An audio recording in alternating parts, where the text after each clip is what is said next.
Bastos ka! Yan, huwag naman ganyan. Ikaw ang sakama!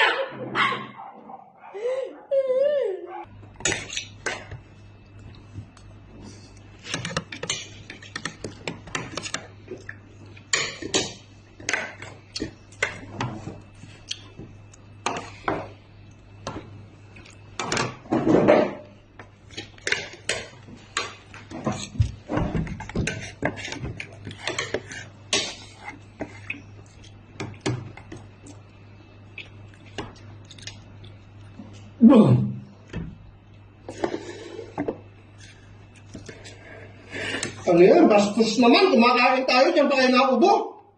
Hayaan mo na siya. May sakatatan mo. Ako walang gana kumain. Ang dumi na niya, no?